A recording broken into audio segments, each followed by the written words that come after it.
Hoje é prova de fogo para esses adversários tradicionais Palmeiras e Corinthians, jogo que vai ser realizado hoje e que já deveria ter sido realizado, é que estava na tabela exatamente para aquele período que o Palmeiras estava fora, participando daquelas decisões da final mundial, e com isso o jogo foi protelado e será realizado hoje à noite.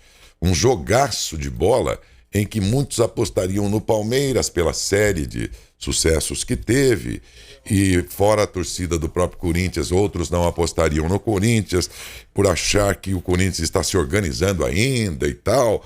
Olha, clássico é clássico quando esses dois se encontram. Quem acompanha muito os grandes clubes paulistas, evidentemente, por ser um dos maiores narradores do futebol brasileiro, é o Rogério Canhão de Assis, que vai falar com a gente agora para dizer da preparação e o que se pode apostar. Se for fazer uma aposta, aposta em quem? Dá para apostar no pau a pau em se tratando de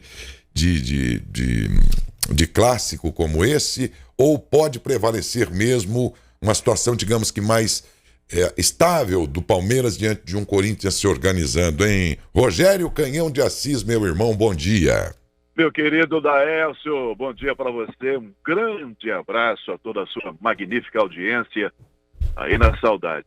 Eu diria a você, até já terminando a frase que você completou, ou que você começou, clássico é clássico e vice-versa, aquela clássica frase, né? Mas, neste caso, meu querido Daércio Neto, o Palmeiras, na minha opinião, leva um ligeiro favoritismo, ou tem um ligeiro favoritismo, ligeiro mesmo. Até porque o Corinthians tem mostrado um crescimento. A chegada do técnico Vitor Pereira acresceu demais ao time. Ela melhorou demais o rendimento do time do Corinthians. Fez a equipe mostrar um futebol que ainda não havia mostrado. Mas também há de se levar que o Palmeiras, ou há de se entender que o Palmeiras, nesse momento, no comando do Abel Ferreira, é um time mais completo, um time mais organizado. Ou seja, por isso o Palmeiras, para mim, é favorito. O Corinthians mostrou que tem qualidade, em especial do meio-campo para frente, fez ótimas contratações, ajustou bem esses setores no seu time, mas ainda o técnico está tentando se conhecer ou conhecer o que tem na mão, né? Ele chegou outro dia. Ele é um bom profissional, as informações dão conta de que ele é um bom técnico de futebol. Mas está chegando agora, não é, Daércio? Não dá para chegar e rapidamente se adaptar e os resultados surgirem. Não será surpresa o Corinthians ganhar o jogo. É óbvio que não. Até pela qualidade que tem o elenco do Corinthians, o time do Corinthians. Mas, repito, o favoritismo, para mim, é do Palmeiras. Não é um hiper, super, mega, ultra blaster favoritismo. Mas, para mim, o Palmeiras é favorito, Daércio. Ô, Rogério, o fato de, desta vez, estarem frente a frente também dois técnicos de origem estrangeira, o jogo de hoje pode se cercar de uma atenção grande, de uma expectativa não só dos jogadores em campo, mas de uma disputa de técnica a partir dos técnicos? Eu diria a você que a gente vai ver em campo uma disputa tática, até porque eles vêm da mesma escola, mas eles têm trabalhos diferentes. E o estilo europeu de trabalhar, e isso o Abel já mostrou um pouco antes, porque chegou antes, e o técnico do Corinthians aqui, ele é bem diferente do nosso. Por exemplo, o Abel às vezes é rotulado, ou quase sempre rotulado de retranqueiro. Ele não é retranqueiro. Ganhar jogos de 1-0 e de 5-0, se você não joga, por exemplo, com regulamento ou com vantagens que um empate possa dar em pontos, saldo de gols, aquela coisa, vale do mesmo jeito 1-0 igual ao 5-0. O Abel não é retranqueiro. O Abel, ele arma e escolhe e tem as suas peças fundamentadas exatamente nessas características, é que ele monta o seu time. O Vitor Pereira, ele também parte desse mesmo princípio. Só que os trabalhos feitos pelo Vitor Pereira mostraram lá fora que ele não é, teoricamente, tão conservador quanto o Abel. Ele joga com times mais expostos. Se ele fizer isso hoje, teoricamente, o Palmeiras aumenta o seu favoritismo. Mas os dois são estudiosos. Ou seja, a gente vai ver um começo de jogo em que todos nós ficaremos atentos para descobrirmos quem vai atacar primeiro. Mais ou menos igual uma luta de boxe em que você espera qual dos boxeadores que estão do mesmo nível vai dar o primeiro golpe. Ou seja, vai partir para cima primeiro, né? Olha, eu acho assim, muito bem-vindos os técnicos estrangeiros. Mas, sobretudo, os europeus, A minha preocupação é que aconteça com o futebol brasileiro, que tem uma característica toda particular, de tolher os valores que nós temos aqui por achar assim, Rogério. O jogador brasileiro, sobretudo os craques, mas de um modo geral todos aqueles que perfilam aí nos grandes clubes, eles vêm de uma característica, de um DNA, vamos dizer assim, do brasileiro, que tem uma ginga toda diferente, que tem todo um jeito criativo diferenciado do europeu, não é? E aí eu vejo, de repente, um craque, por exemplo, dentro de um time, ser colocado para jogar dentro de ideias mais europeias, de toques perfeitos, mas de pouca criatividade individual ou pouco avanço individual, aquelas coisas de Ronaldo Fenômeno, quando partia pro lado do gol não tinha quem segurava o cara, coisas assim de craque, que de repente fica tolhida em favor do coletivo, que me parece ser o que mais privilegiam os técnicos europeus. Eu tenho medo que esses técnicos estrangeiros venham cercear a criatividade, a voluntariedade típica de um jogador brasileiro, Rogério. Décio, você não está totalmente errado na sua análise, mas isso já não acontece com tanta frequência. Você citou, por exemplo, o Ronaldo Fenômeno, que saiu daqui tão jovem, a gente mal conheceu ou mal viu jogar, né, pelo Cruzeiro, e que começou a brilhar a partir do PSV na Holanda e mostrar depois para o mundo inteiro quem era, tanto que chegou a ser melhor do mundo. A gente viu outros talentos que saíram daqui e também se destacaram.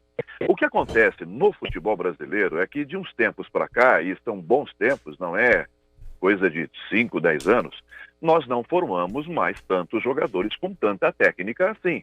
Nós formamos também brutos, porque é muito mais fácil num clube de futebol, independente da divisão, formar, por exemplo, um zagueiro, um cara forte, grande, que bata, que marque, que corra, que tenha vigor físico, do que tentar explorar alguma coisa técnica ou de habilidade que ele possa oferecer. Até porque é dom. O menino nasce com aquele dom e ele vai aperfeiçoando aquele dom, como em outras profissões, à medida em que o tempo vai passando, com orientação, enfim, com a prática. Então nós não temos mais na Europa essa como eu posso dizer, essa podagem, entre aspas, do talento brasileiro.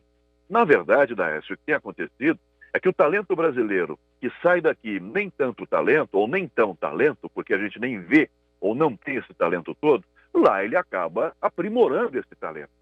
Porque o rigor tático e técnico do futebol europeu faz com que ele acrescente a ele, além da habilidade que tem, outras coisas que ele não aprende no futebol brasileiro.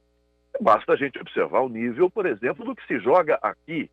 Eu digo, e já faz um tempo, que o que a gente pratica aqui é um esporte diferente daquele que a gente vê na Europa.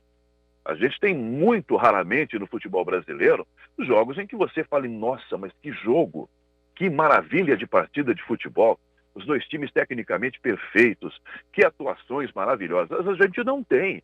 Eu puxo pela memória, eu não lembro. É raríssimo hoje você vê um jogo pela TV aqui, ou de campeonato estadual, ou de campeonato brasileiro, e ficar com esse jogo na mente, tendo ele como última referência. Eu estou tentando lembrar, não consigo, não tem. Ô, Rogério. Por quê? Exatamente por essa poda que a gente tem do técnico, não, eu digo técnico não profissional, treinador, eu digo da técnica do futebol brasileiro. Mas tem craques que realmente se adaptam a esta rigorosidade, a essa disciplina típica deles. Mas será que com isso nós não vamos perder aí os Serginhos Chulapas, os Romários da vida, por exemplo, que se aproveitavam de uma oportunidade e decidiam partidas inteiras? Você aí, citando esses dois exemplos, você foi de Marte até Votuporanga, né? Porque Serginho Chulapa é muito diferente de Romário. A mim cabe perguntar. Não, eu estou dizendo o seguinte, no sentido de que, digamos, eles eram mais... Tirar de cada um deles um talento, um potencial. Eles eram mais banheiristas, mas decidiam. E banheirista, malandro de ataque, não encaixa muito em time... politicamente correto. É nesse sentido que eu digo. Lembrei dos dois, né? Para não falar de outro. E até a referência dada, por exemplo, o Serginho, que foi um centroavante muito bom, fazedor de gols como poucos na década de 80 em especial. O Serginho era muito bom, muito bom. Tecnicamente, ele tinha lá, né, os seus problemas, mas ele fazia muitos gols. E só foi centroavante da seleção em 82 porque o Careca se machucou, o Careca era melhor que ele, e o Reinaldo também não estava em condições, também machucado, mas o Serginho era uma ótima opção e mostrou naquela seleção maravilhosa de 82 que teve o seu papel fundamental. Eu já não vejo assim, Daércio, eu não sei se eu estou sendo muito rigoroso, né? Mas é que são olhares diferentes. São olhares, eu não vou dizer que o meu é mais aprimorado que o seu, jamais diria isso, mas são, na verdade, a gente está vendo a mesma coisa de ângulos diferentes. Eu não vejo já essa poda em relação ao talento brasileiro. E o exemplo maior que eu trago para mim é aquele que eu sempre ouço, raramente a gente não ouve, quando um técnico de seleção brasileira, no caso o Tite há alguns anos, convoca o time. Ah, mas por que não convoca jogadores que atuam aqui? Por favor, me diga quais jogadores que atuam aqui que você pode levar, que você tenha certeza que eles jogarão como titulares, ok? E serão melhores do que aqueles que jogam lá fora. Não tem. Os que jogam lá fora não são brasileiros. Não tem. Os que parece que talvez...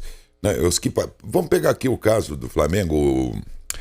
O Gabigol, por exemplo, já foi e voltou. Então, se você pensar que o Gabigol hoje é um grande craque brasileiro, ele pode ser um craque brasileiro para os clubes brasileiros, mas ele já foi lá para fora e voltou, porque não deu certo. Sim. Nós estamos com a segunda leva, vamos dizer assim, de craques aqui jogando internamente, né? Craque. É um termo, assim, para mim, muito pesado, né? Craque mesmo, para mim, hoje em dia, são... Messi ainda é, né? Messi, Cristiano Ronaldo. Sim. Mas são raridades, né? O Neymar mostrou muita qualidade, né? Para chegar perto. Então, não dá para a gente avaliar pelo futebol brasileiro que a gente possa levar a uma Copa do Mundo e dizer, olha, a gente pode jogar. Nós vimos aqui no Brasil, e nós dois que somos um pouco mais velhinhos, digamos assim, nós já vimos aqui seleções formadas, é óbvio, por jogadores que atuavam apenas aqui e que iam para campeonatos mundiais, iam para torneios mundiais, jogando pela seleção e jogavam bem, desempenhavam bem, mostravam técnica, até porque era uma época em que não se saía muito daqui para jogar na Europa. Era muito raro acontecer uma negociação. Hoje é o contrário. Hoje o garoto sai daqui com 13, 14 anos de idade, a gente não vê mais, e um dia você descobre que ele é brasileiro porque ele foi convocado pela seleção brasileira. Um belo dia você vê a tua seleção jogando e fala pro jogador, muito prazer. Nunca vi. Você é o famoso quem? É mais ou menos assim. Porque ele sai daqui praticamente no berçário e a gente não vê, né? É perigoso ele ser barrado pelo porteiro do estádio lá, né? A hora que ele for jogar. Isso é verdade, Quem é o senhor? Quem é você? Eu lhe conheço. Né? Muito prazer. Você é o famoso quem? Por favor, me dá uma carteirinha. E o porteiro ainda cresce na área. O senhor está pensando que está falando com quem? O senhor sabe com quem o senhor está falando? É mais ou menos aquela assim, o porteiro, mas eu sou o fulano, o jogador tal. Muito prazer, eu sou o Papa. É bem isso mesmo, viu? Rogério, bom papo, acho que você definiu a questão do jogo de hoje à noite. É bem aquela sua definição mesmo, ou seja, imprevisível, pelas razões muito bem ditas aí pelo Rogério. No momento ele disse, eu não sei qual a opinião melhor, se é a minha ou a sua. Você que estava ouvindo e ficou em dúvidas, por favor, acredite no que o Rogério falou, porque essa é a especialidade dele. Ele sabe tudo de futebol, um dos maiores narradores do Brasil da Rádio Bandeirantes. E que, além disso, é amigo, irmão e que falou com a gente aqui sobre o jogão de hoje à noite. Muito obrigado, Rogério. Abraço, Daércio, para você, para todos de Matão, de toda a região. Grande abraço. Outro querido, um abração.